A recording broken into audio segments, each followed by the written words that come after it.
വീണ്ടും ഒരോണം വരുന്നു.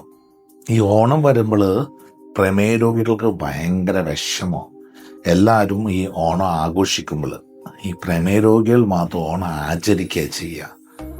എല്ലാവരും നല്ല പപ്പടം, പഴം, പായസം, സദ്യ കഴിക്കുമ്പോൾ പ്രമേയ രോഗിക്ക് മാത്രം ഈ ഉണക്കച്ചപ്പാത്തിയും മുത്താരി റവ, ഗോതമ്പ്, വൈക്കോല്, പുല്ലെന്നുള്ളൊരു ഭക്ഷണം. ഇത് വെറും തെറ്റിദ്ധാരണയാണ്. നിങ്ങൾ ചിന്തിക്കേണ്ടത്, നിങ്ങൾക്കല്പം ഇൻസുലിൻ്റെ കുറവ് അല്ലെങ്കിൽ ഇൻസുലിൻ റെസിസ്റ്റൻസ്, ആ കുറവ് നികത്താനല്ലേ നിങ്ങൾ ചികിത്സ എടുത്തത്. ആ കുറവ് നികത്തി. ഇനി നിങ്ങൾ മറ്റുള്ളവർ തമ്മിൽ എന്താണ് വ്യത്യാസം? ഇവിടെ നിങ്ങൾ പഠിക്കേണ്ടത് ഡയറ്റ് കൺട്രോളാണ് വേണ്ടത്, ഡയറ്റ് റെസ്ട്രിക്ഷൻസ് അല്ല.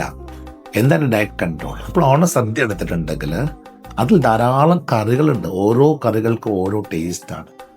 പക്ഷേ ആ ചോറ് അതൊരു വേസ്റ്റാണ്. അതിലെന്താ ടേസ്റ്റുള്ളത്?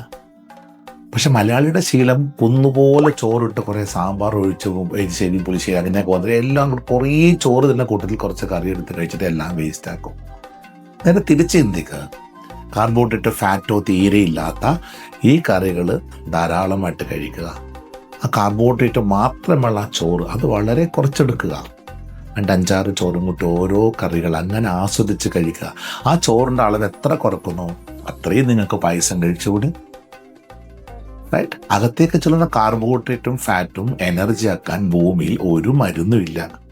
സോ അകത്തേക്ക് പായസത്തിലൂടെയോ ചോറിലൂടെയോ എല്ലാം ചെല്ലുന്ന കാർബോഹൈഡ്രേറ്റ്, വേറെ എന്തെല്ലാം ഫാറ്റ് ചെല്ലുന്നുണ്ടോ, ഇത് എനർജി ആക്കാനുള്ള വ്യായാമം ചെയ്യുകയാണെങ്കിൽ നിങ്ങൾ എന്തിനു പേടിക്കണം?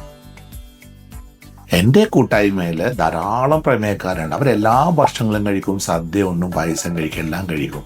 പക്ഷേ അളവ് അറിഞ്ഞ് കഴിച്ച് അതിനനുസരിച്ച് കൃത്യമായി വ്യായാമം ചെയ്തുകൊണ്ടാണ് അവരിത് ചെയ്യുന്നത്.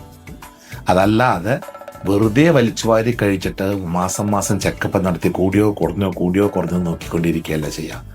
ഓരോ ദിവസവും ചെയ്യേണ്ടത് മനസ്സിലാക്കി ചെയ്യുക. സോ ഓണം ആചരിക്കരുത്, ഓണം ആഘോഷിക്കണം. സദ്യയും പായസവും നിങ്ങളുടെ ലൈഫിലും വേണം. പക്ഷേ ചിട്ടയായ വ്യായാമം ഉണ്ടെങ്കിൽ മാത്രം. കാരണം ഗ്ലൂക്കോസിനെയോ കൊഴുപ്പിനെയോ എനർജിയൊക്കെയുള്ള ഒരു മരുന്നും ഈ ഭൂമിയിലില്ല.